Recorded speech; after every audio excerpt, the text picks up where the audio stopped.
Hey guys, so today we're going to be discussing complex numbers. So, I is equivalent to the square root of -1, which means that I squared equals -1. If a and b are real numbers, then any number of the form a plus bi is a complex number.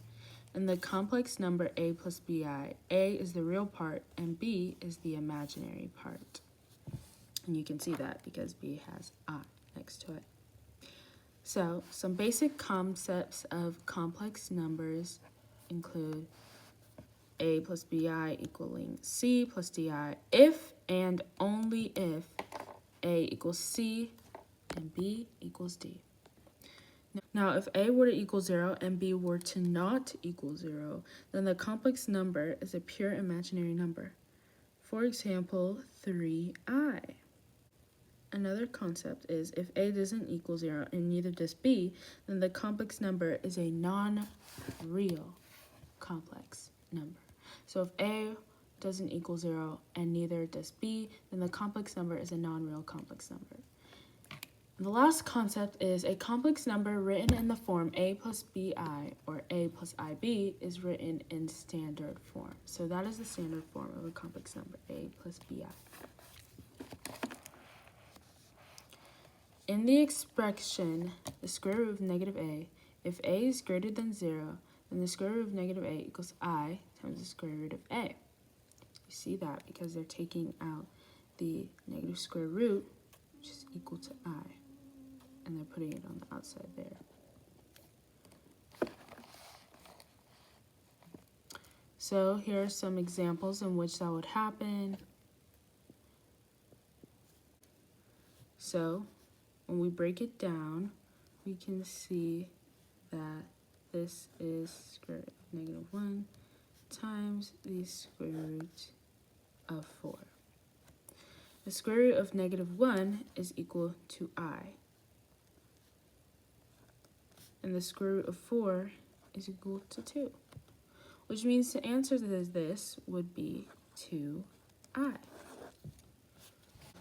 Another question just like this, a little bit more difficult. So we're going to take the negative square root of -245. So how are we going to break this down, you might say? So you can see here, if we break this down, we're going to break this down into two parts, actually. So this is technically a -1, but it's just a negative sign. So -1 times the square root of -1 times the square root of 245. So this is I. Square root of 245. We can divide it into multiple things like 5. That goes in 49 times. 7 times 7. So this becomes 7 times the square root of 5. Then there's I. And then there's -1. So this simplifies to -7 times I times the square root of 5. Multiplication problem. So we're going to do -24. Have to do it on this card because I made a mistake. So the first thing we're going to do is break this down into parts. So this is going to be -1 times square root of 5, which means I times the square root of 5. Then we're going to do square root of -1 times the square root of 24, which is going to give us 2 times the square root. And this is I. So now we're here with this.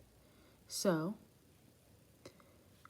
we have I times 2 times the square root of 6 times I times the square root of 5. So basically we have I squared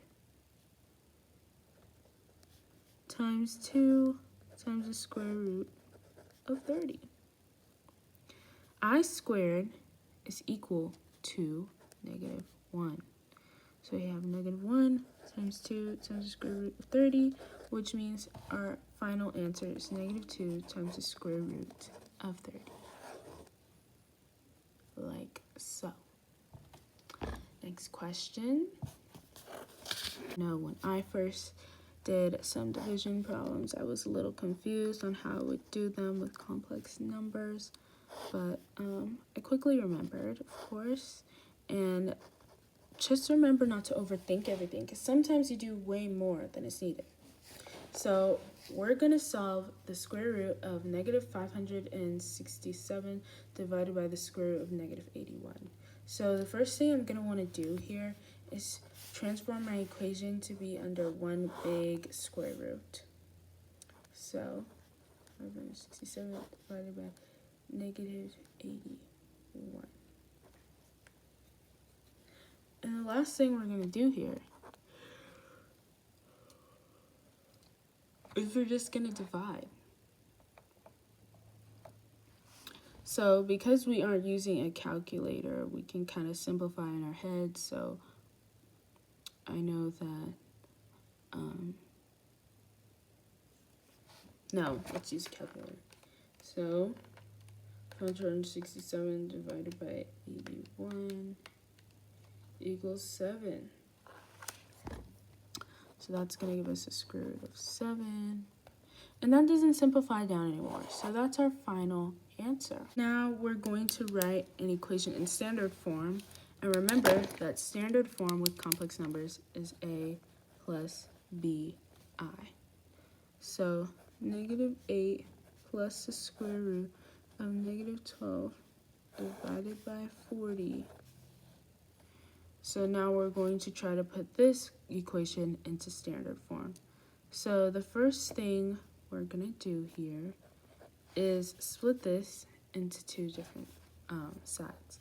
So negative 8 divided by 40 plus square root of negative 12 divided by 40. So right off the bat, I can simplify this here to be 4 divided by 28, 2 divided by 10, 1/5. Negative 1, 5. And I know that the square root of negative 12 can be split up to be negative 1 times the square root of 12, which simplifies to be 2 times 6, 2 times 3, 2 times the square root of 3, 2 times the square root of 3 times I.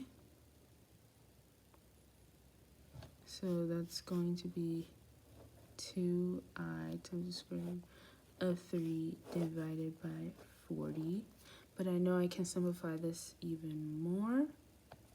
So it's going to be negative 1/5 plus I times the square root of 3 divided by 20. And this, my friends, is the final answer. Okay guys, so for our last question, we're going to be doing I to the 25th power. So to make it look simpler, I know you're thinking, wow, that's really big. How am I going to solve that? I can't write out I times I times I times I over 25 times. Don't worry, we're going to make it simple. So we're going to do I times it to the 5th power times I to the 5th power. So we can take the square root of negative 1 times the square root of negative 1 times the square root of negative 1 times the square root of negative 1 times the square root of negative 1.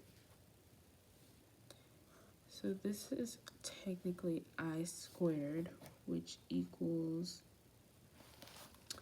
negative 1. And this is also I squared, which also equals negative 1. And this is just I.